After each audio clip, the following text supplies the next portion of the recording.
अब जब हमने मुद्दा लोगों से पूछा, ये बहुत इंटरेस्टिंग है प्रदीप जी, इस पर आप दोनों से भी एक छोटा छोटा कमेंट ले लेते हैं। जब मुद्दा पूछा बीजेपी वाले वोटर्स से कि आपने बीजेपी को क्यों वोट दिया है, 41%, 41% ने कहा विकास की वजह से, because of development of state.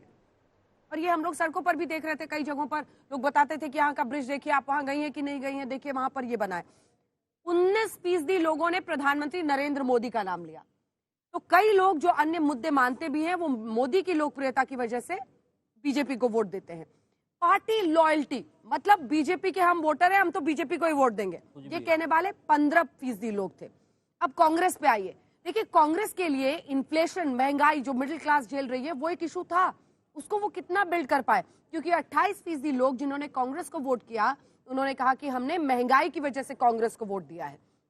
Party loyal 23%, ये बताता है कि गुजरात में अभी भी कांग्रेस पार्टी के लॉयल वोटर्स हैं।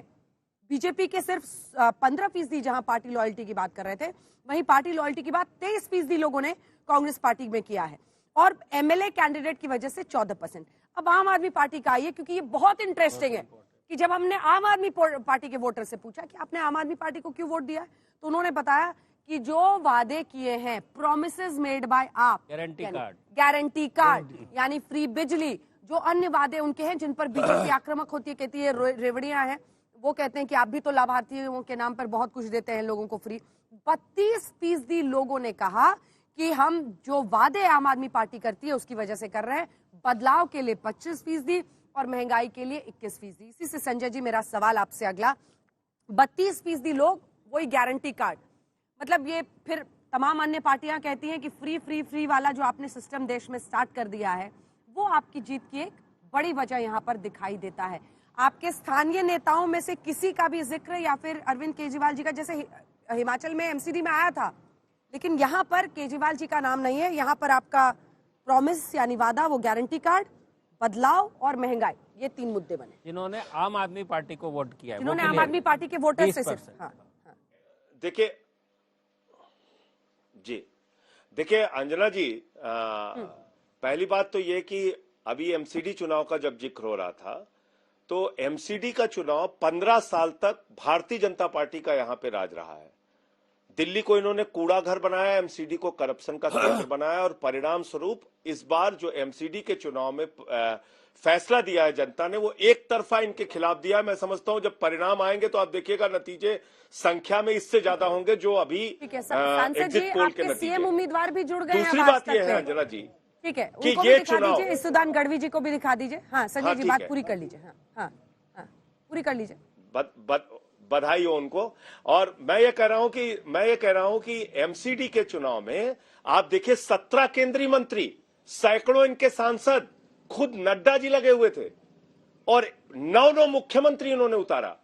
लेकिन बड़ी अजीब बात है कि जब आप कहीं जीत हासिल करते हैं तो मोदी जी, अमित शाह जी का चेहरा, जब कहीं हार होता है तो वहां आदेश गुप्ता और मनोज तिवारी जिम्मेदार है। तो मैं पूछना चाहता हूं सुधांशु जी से कि जो एमसीडी की हार है, जिसमें आपने पूरी ताकत लगाई, जो आपको 7 दिसंबर के परिणाम में आपको सामने आ जाएगी, जिसमें आपने जेपी नड्डा जी से लेकर सारे केंद्रीय मंत्री, सारे मुख्यमंत्री उतारे, इसका मूल्यांकन किस रूप में आप करेंगे? क्या आप सुधांशु जी थोड़ा सा रुक जाइए, क्या आप जवाब देने के लिए आतुर होंगे, पूरी तरीके से फेल्योर मानेंगे? और जवाब लूंगी, लेकिन उससे पहले गुजरात पे हम आ जाते हैं। गुजरात पे आपने खुद बताया, गुजरात पे आपने खुद बताया गारंटी कार्ड के बारे में। पूरे गुजरात में लाखों परिवारों ने, मैंने जैसा आपको पहले भी बताया, हमारा 300 यूनिट बिजली फ्री का गारंटी कार्ड, 3000 रुपए बेरोजगारी भत्ता का गारंटी कार्ड, 1000 रुपए माताओं बहनों के लिए महिला सम्मान निधि का गारंटी कार्ड, ये गारंटी कार्ड न सिर्फ भरा है, इस पे भरोसा जताया है। ये रेवड़ी नहीं है, ये हमारी अर्थव्यवस्था का ऐसा मॉडल है जो दिल्ली में सब कुछ फ्री देने के बावजूद मुनाफे का बजट देते हैं। हम मुनाफे का बजट देते हैं, और महंगाई का दर सबसे कम दिल्ली में है। हो गया सर, अब तो वोटिंग पड़ गई है, अब तो एग्जिट पोल चल रहा है, अब नतीजा आने वाला है। ईसुदान गढ़वी, बतौर एंकर आपने भी कुछ एग्जिट पोल किए होंगे, तो एग्जिट पोल को स्वीकारेंगे या फिर नेता बनकर नकारेंगे? क्योंकि ये एग्जिट पोल का अनुमान ऐसा बता रहा है कि डबल डिजिट तो आप पहुंचेंगे, लेकिन नंबर 3 की पार्टी रहेंगे। मिस्टर गढ़वी। देखो अंजना जी, जब तीसरी पार्टी कोई भी आती है किसी भी राज्य में, तब एग्जिट पोल सही नहीं पड़ते हैं। आपने देखा होगा दिल्ली में जब पहली बार आम आदमी पार्टी चुनाव लड़ने आई तब सब कह रहे थे अरविंद केजरीवाल जी डिपॉजिट बचा ले तो भी बहुत है, और वो 28 सीट से सरकार बनाई थी। आपने पंजाब में भी देखा होगा, यहां आपने देखा होगा गुजरात में जब तीसरी पार्टी कब एंट्री कर सकती है। मैं बतौर एक्स जर्नलिस्ट आपको कहता हूं मैं कि जब पहली और दूसरी पार्टी में से कोई एक कमजोर होती है तब तीसरी पार्टी की एंट्री होती है। आपको ताज्जुब होगा कि फरवरी 2021 में कांग्रेस खत्म हो चुकी है। यहाँ पे वहां 31 डिस्ट्रिक्ट पंचायत का जो चुनाव हुआ था उसमें 0 सीट आई, मतलब 0 डिस्ट्रिक्ट पंचायत आई, जो 2015 में 25 थी, 2 पे टाई पे थी। तीसरी पार्टी को जब लोगों ने स्वीकार किया तो ऐसे स्वीकार किया कि हमारे 50 लाख गारंटी कार्ड लोगों तक पहुंचाए गए। 50 लाख, उनके 3 गुना तो भी 1.5 करोड़ वोटर होते हैं। आपने देखा होगा अभी हम भी, मतलब पहले फेज का हमने जब एनालिसिस किया तो हम भी कंफ्यूजन में हैं। तो आप तो स्वाभाविक तौर पर, आपके तो सैंपल भी बहुत कम होंगे एग्जिट पोल के, हमारे तो हजारों के दिल्ली के सैंपल रहते हैं। भाई थोड़ा आगे बढ़ते और दिल्ली के सैंपल से हम बताते हैं, परीक्षा हो गई है, परिणाम की बारी है। परीक्षा हो गई है, परिणाम की बारी है। हमारा ये जो एग्जिट पोल है इसमें आपके लिए हालांकि खुशी की खबर है। अब चीफ मिनिस्टर आप बनेंगे नहीं बनेंगे ये आप पर छोड़ देते हैं, क्योंकि हमारे सर्वे में आप तीसरे नंबर पर हैं, लेकिन आप कह रहे हैं सरकार बनाने की स्थिति में आप पहुंच सकती है। लेकिन अगर विधानसभा चुनाव के हिसाब से देखें तो कौन कौन से चेहरे चुनाव जीत रहे हैं, तो उसमें एक आपका नाम है जो चुनाव जीतते हुए हमारे इस एग्जिट पोल में दिखाई दे रहे हैं, जबकि इटालिया साहब के लिए खतरे की घंटी है। जिन 3 नामों को प्रेस कॉन्फ्रेंस में लिखकर अरविंद केजरीवाल जी की ओर से दिया गया था, उनमें से 2 लोग चुनाव जीतते हुए दिखाई दे रहे हैं।